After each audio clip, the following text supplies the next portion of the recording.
જય દ્વારિકાધીશ. નમસ્કાર ભક્ત મિત્રો.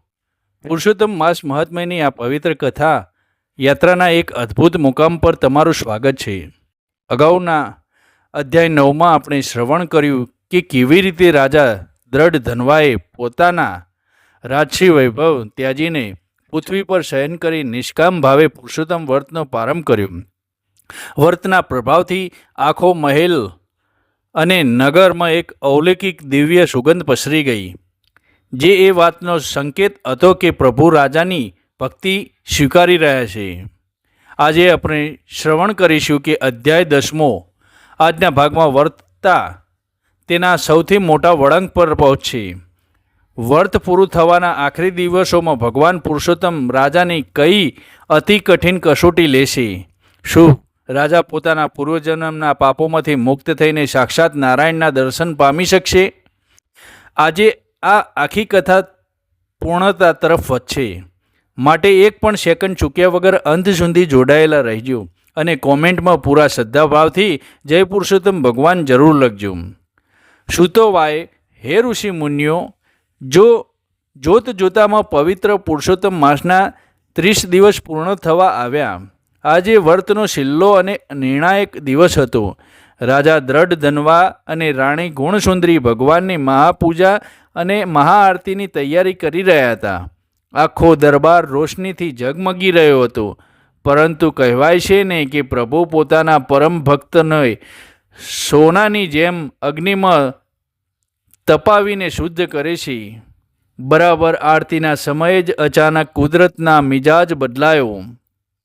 આકાશમાં કાળા વાદળો ગર્જના કરવા લાગ્યા, જોરદાર પવન ફૂંકાવા લાગ્યો અને મહેલના દીવા ધ્રુજવા લાગ્યા.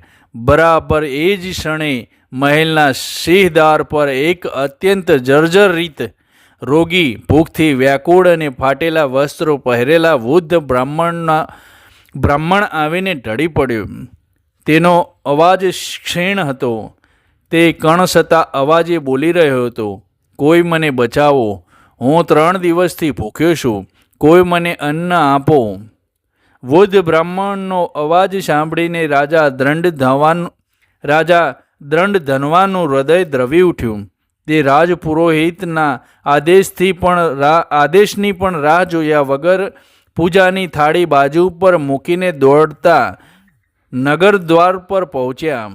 રાજપુરોહિતે બૂમ પાડી, મહારાજ, થોભો, વ્રતની પૂર્ણાહુતિનું દિવ્ય મુહૂર્ત ચાલ્યું જશે, પૂજા અધૂરી ના છોડો.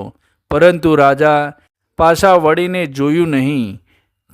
તેમને નારદજીના શબ્દો યાદ આવ્યા કે દરેક જીવનમાં પ્રભુનો વાસ છે, દરેક જીવમાં પ્રભુનો વાસ છે અને નિષ્કામ સેવા એ જ સાચી ભક્તિ છે.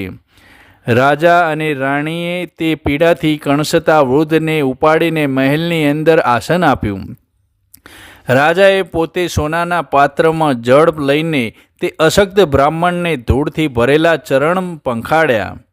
રાણી ગુણસુંદરીએ પોતાના હાથેથી તે બ્રાહ્મણના મુખમાં જળ મૂક્યું અને જે માલપુઆ અને પવિત્ર અન્ન ભગવાનના ભોગ એટલે કે પ્રસાદ માટે બનાવવામાં આવ્યા હતા, તે આખા ભક્તિભાવથી તે ભૂખ્યા બ્રાહ્મણને અર્પણ કરી દીધા. રાજા બોલ્યો, હે દેવ, મારી પૂજા ભલે અધૂરી રહે, પણ મારી શરણમાં આવેલા એક ભૂખ્યા બ્રાહ્મણની તૃપ્તિ એ જ મારો પરમ ધર્મ છે. અને જેવું તે બ્રાહ્મણ અન્નનો છેલ્લો કોળિયો લીધો કે તરત જ એક જ ચમત્કાર થયો. તે વૃદ્ધ બ્રાહ્મણનો રોગ દેહ અચાનક અદૃશ્ય થઈ ગયો અને આખો રાજમહેલ કરોડો સૂર્યના તેજથી ઝળહળી ઉઠ્યા. વાવાઝોડું શાંત થઈ ગયું અને આકાશમાંથી દેવતાઓ પુષ્પ વર્ષા કરવા લાગ્યા.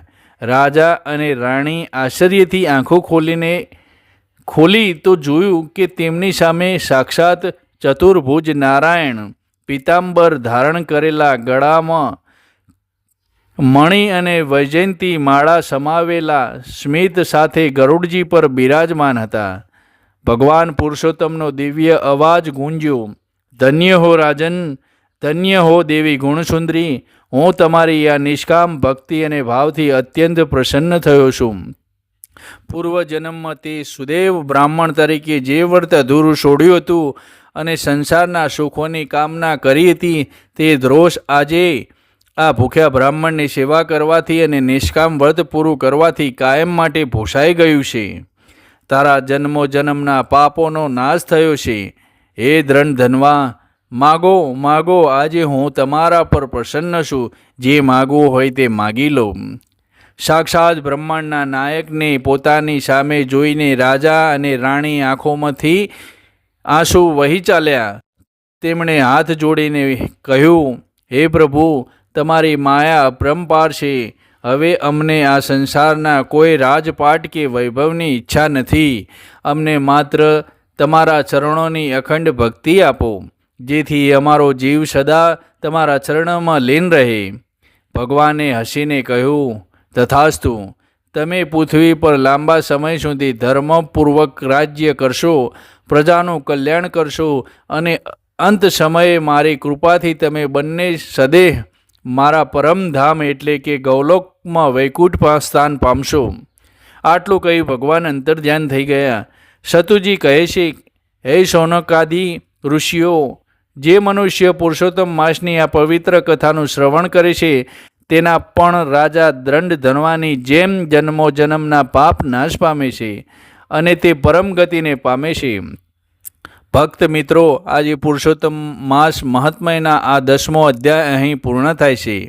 રાજાની આ વાર્તા આપણને શીખવે છે કે સાચી ભક્તિ માત્ર વ્રત ઉપવાસમાં નથી, પણ અસહ્ય જીવોની સેવા કરવામાં છે.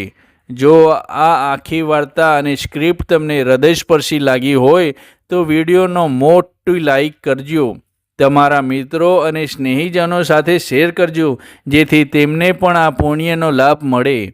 જો ચેનલ પર નવા હોય તો સબસ્ક્રાઈબ કરવાનું બિલકુલ ચૂકતા નહીં અને કોમેન્ટમાં પૂરા ભાવથી લખજો, જય પુરુષોત્તમ ભગવાન, જય શ્રી કૃષ્ણ ભગવાન. મળીએ આવી જ કોઈ દિવ્ય વાર્તા સાથે. ત્યાં સુધી ઈશ્વર આપનું કલ્યાણ કરે. જય શ્રી કૃષ્ણ.